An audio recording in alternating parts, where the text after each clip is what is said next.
जय जगन्नाथ।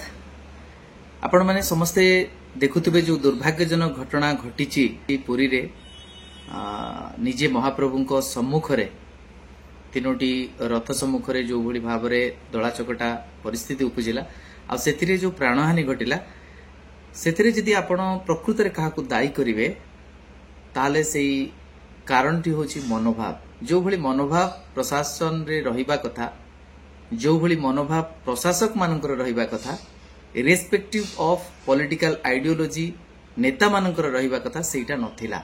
आपण देखंतु अनेक पुरुखा व्यक्ति विशेष जो माने से दायित्व रे आगरु रहिचंती से माने एबे मध्य दायित्व रे थिले, किंतु अहंकार रे बा आपण कहि परंती जदिओ तांको गुरुत्वर सहित निया जाई नथिबो बा तांको से भली भाबरे अग्राधिकार दिया जाई पचरा जाई नथिबो, समस्ते एथिपाई दायी जो माने से दायित्व रे थिले।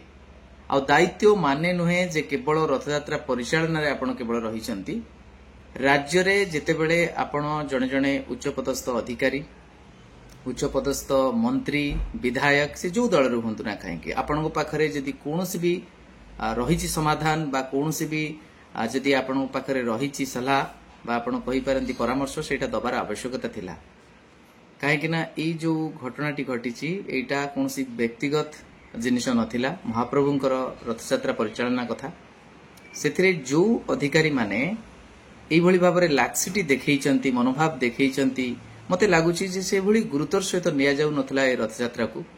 से माने हुए तो कंप्लेसेंसी से मानकर पळै आस्तिला, सेई भली मनोभाव अहंकार सृष्टि हेतिला। काहेकिना आरो वर्ष महामहिम राष्ट्रपति एठी थिले, सेतेबेले सुचारू रूपे नूतन सरकार अभिज्ञता नहीं तथापि आम कर बोध हुए से जो अहंकार रहा से अहंकार प्रतिफलन आज देखा मिलला जितेबले तीनिटी रथ सम्मुखरे जो भली भाबरे से भली भिड़ होई नथिला जे तीनिटी मूल्यवान जीवन चलीजिवो, किंतु से चलीगला। आपण माने समस्ते जानिछंती जे पुरुखा नेता पूर्वतन मंत्री विजय महापात्र सार मध्य जो कथाटी कहिले जे जेतेबेले आपण रियलाइज करछन्ते मिस्टेक हेइची ताल निश्चित भाव में क्षमा प्रार्थना करिवार आवश्यकता रही है। से क्षमा प्रार्थना सब बेले महाप्रभु सम्मुखरे आसी हबो, ना कि आपण कोनोसी ट्विटर रे तार माने जो भी आपनकर क्षमा रही सेटा देखे। जहाँ भी हो जोटा भी हेइची निश्चित भाव में अक्षमणीय अपराध, सेथिबाई आमे समस्ते प्रकृत में दुख प्रकाश करिवार आवश्यकता रही, क्षमा मागिबार आवश्यकता रही। ता सहित किभली भाव में सेटार पुनर्विचार करा जाई, जो माने सेथिरे दोषी अछंती तांकु दंडित करिवार तो आवश्यकता रही, किंतु एथिरे समस्ते जे दोषी जो माने से दायित्व रे थिले सेटा भूली जिबा कथा नुहे। केवल आपणकर गोटे टैग रही बोली आईएएस आईपीएस आपन खाली बदली करा जाउची, जो माने आईपीएस आईएएस नुहंती से माननकु सस्पेंड करा जाउची।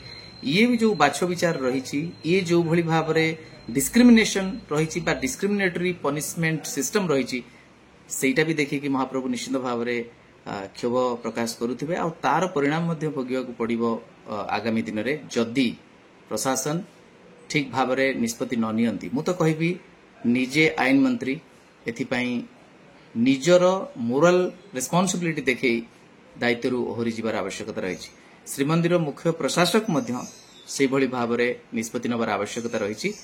से जो भली मंतव्य देइथिले सेटा अहंकार को सूचाए आउ रेस्पॉन्सिबिलिटी रू जो पळै जिबा बा रनिंग अवे फ्रॉम रेस्पॉन्सिबिलिटी एई भली एस्पेक्ट को देखाए।